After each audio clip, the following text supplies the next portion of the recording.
I've been attending these weekly sessions, and Dr. Adil Saab, who unfortunately is away this week, he has been covering Seerah, and I have been covering Fiqh, rules and regulations pertaining to the actions of worship that you carry out on a daily basis. So these relate to wuzu, these relate to ghusl, and alhamdulillah, before Eid, we finished the chapter of tayammum. Then obviously Eid came along and our routine changed, so it was difficult to get back into that momentum again, but alhamdulillah we are restarting these sessions after the month of Ramadan Sharif. Inshallah this week we shall cover Istanjah. Now, we all know the Messenger sallallahu alayhi wa sallam said, "At-tuhuru shatrul iman," that cleanliness is half of faith, is a large part of faith. And that is why when you pick up any book, any kitab, which talks about fiqh, which talks about masail, whether it be Nurul Idah, whether it be Quduri, whether it be Sharh al-Khaya, whether it be Hidayah Sharif, whether it's Bahar al-Shariat or Qanun al-Shariat, every single kitab you will see starts off with Aqidah.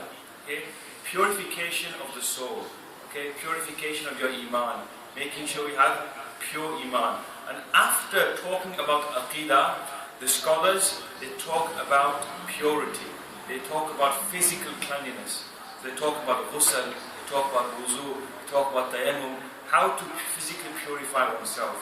So this tells us a very important message, and that is that Islam puts a great emphasis on purity. Islam places a massive emphasis on physical cleanliness. So we should all, obviously not only ourselves, but our homes as well, keep everything clean. So inshallah today we should talk about Istanjah. Now Istanjah is purification of our private parts after we relieve ourselves. Now, what is the method of Istanjah after relieving oneself? So when a person relieves himself after urination or excreting, he should clean the private parts using tissue.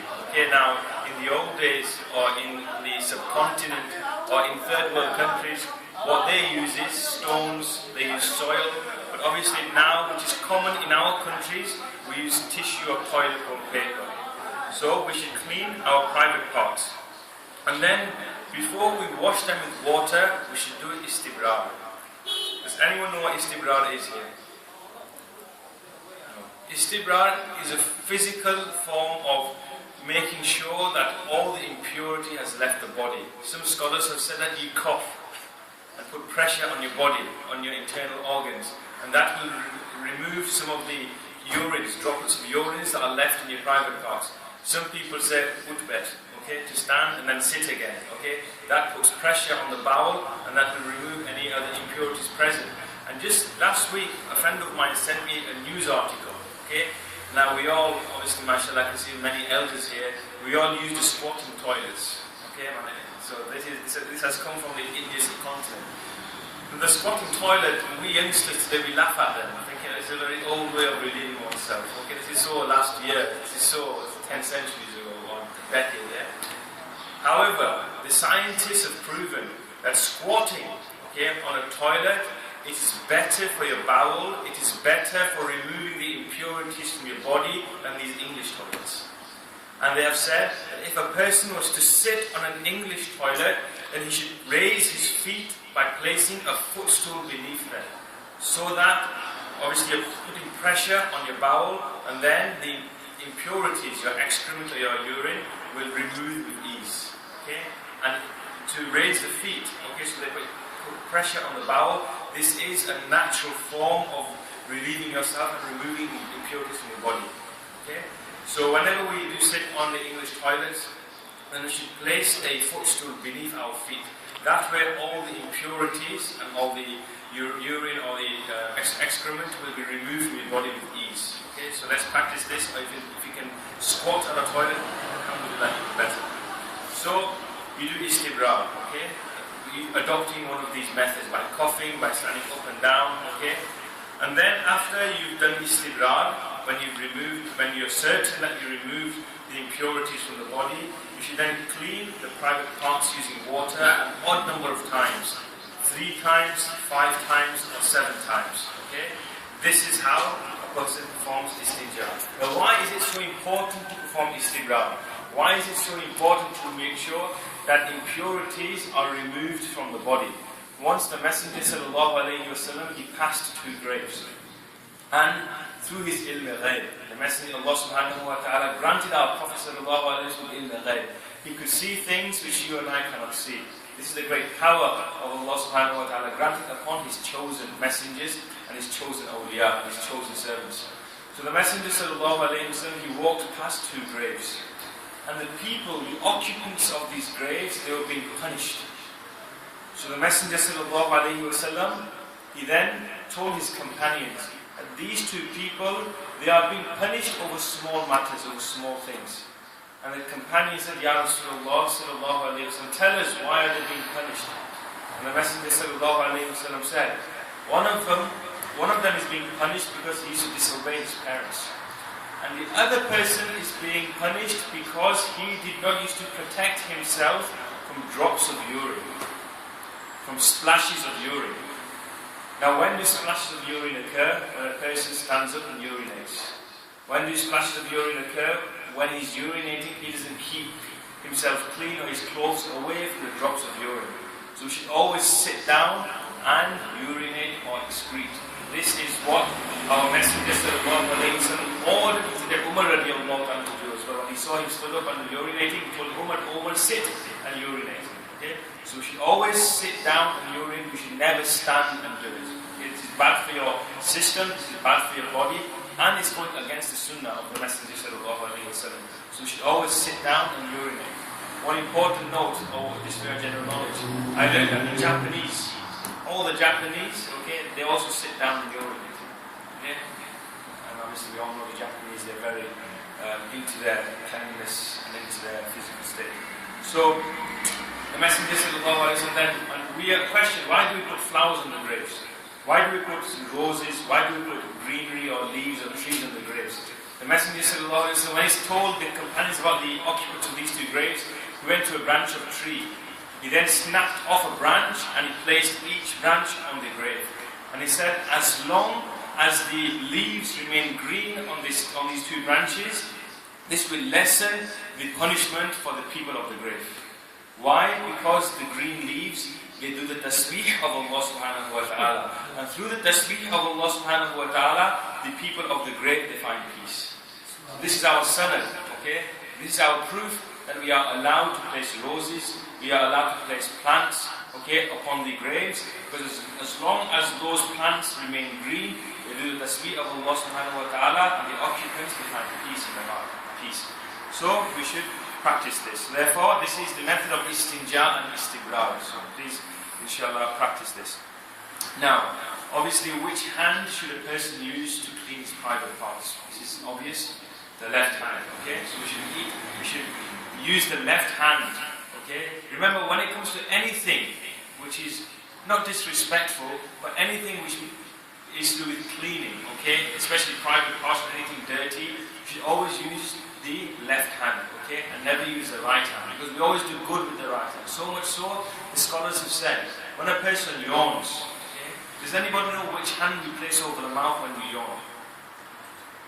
The left hand. Okay, which part of the left hand? That part or the outside part? The outside part. Does anybody know the wisdom behind this? Why that? Why this? The Messenger said, when you yawn, cover your mouth with your left hand, like this. Not like this, like this. Anyone know why? Okay, let me give you an example. This is how clean and pure your religion is. Okay, when you yawn, sometimes when you yawn, you may spit out some, took and saliva, or it happens sometimes when you yawn. Okay?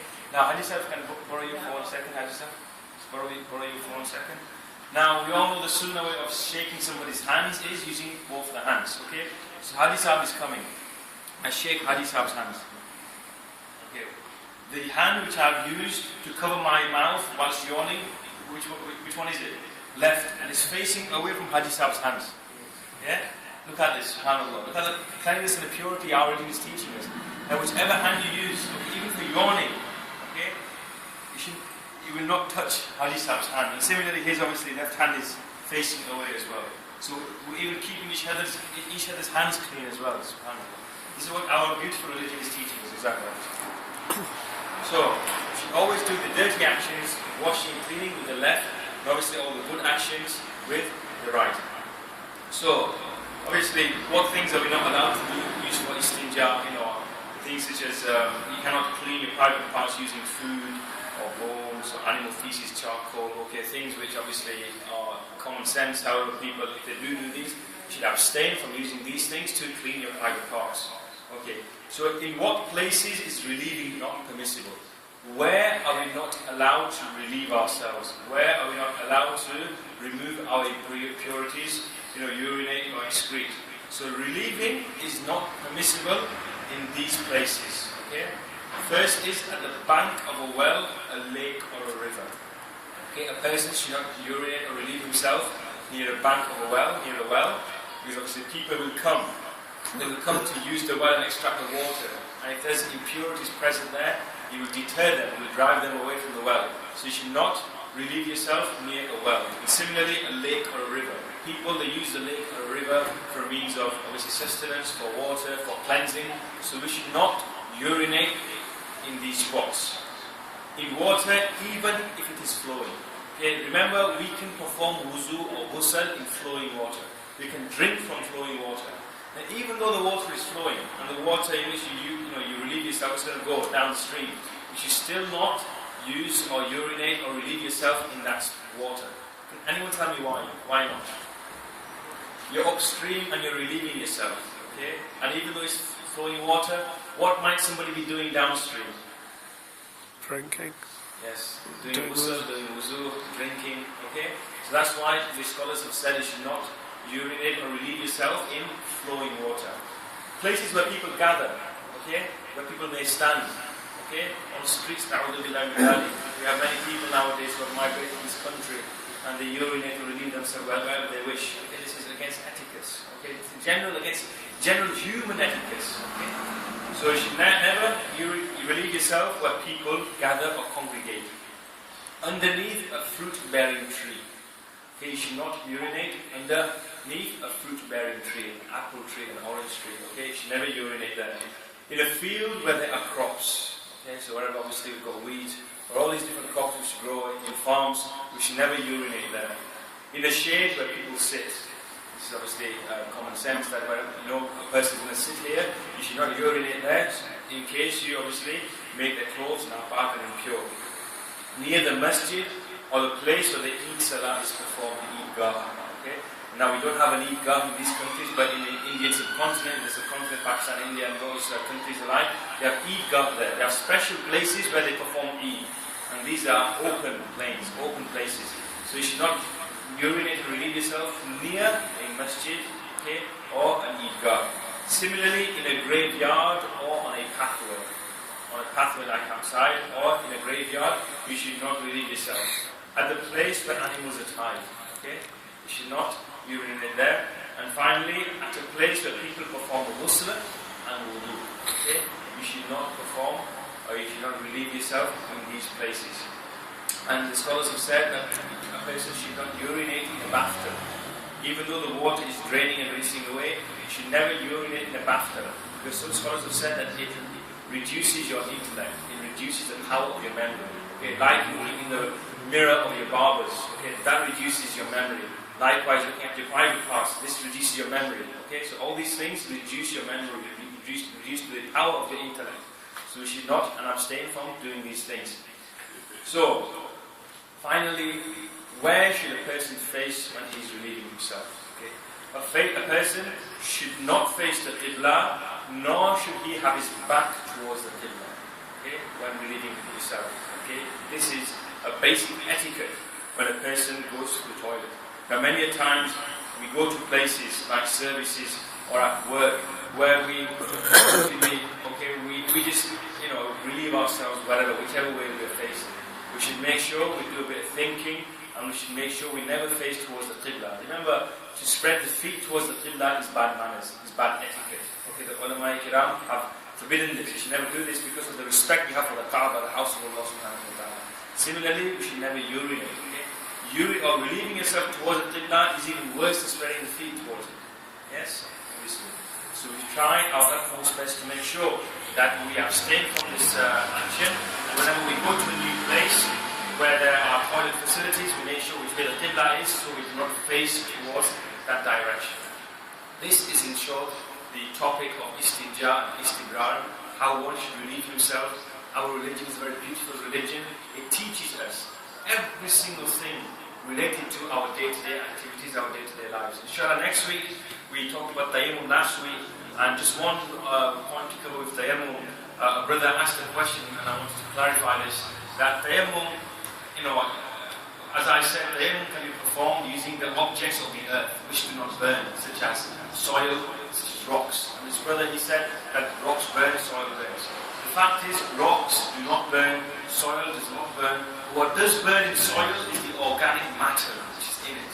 But soil in itself does not burn. Similarly, rocks do not burn. And he was talking about lava.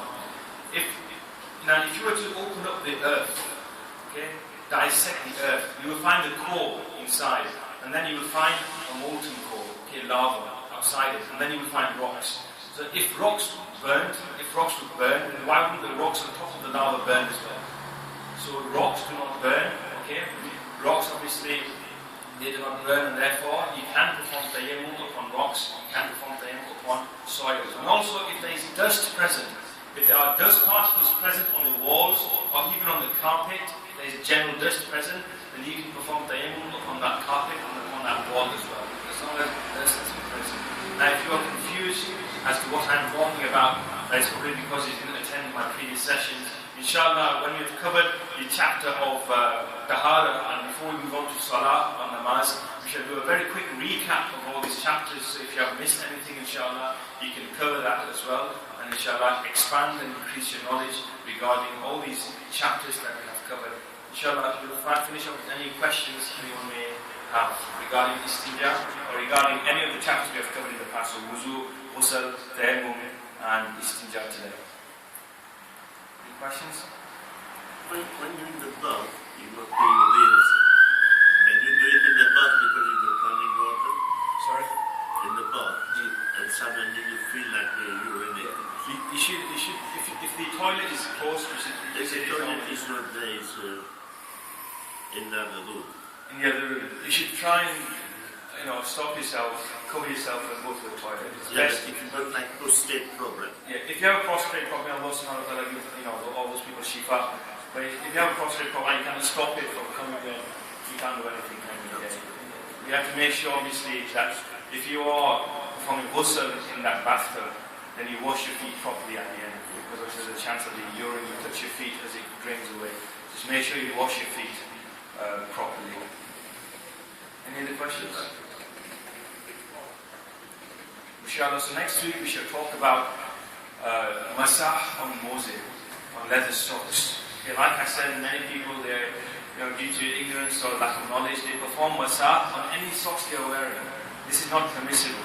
There are certain conditions that have to be fulfilled for you to perform masah on your leather socks. They have to be leather, including the title leather socks.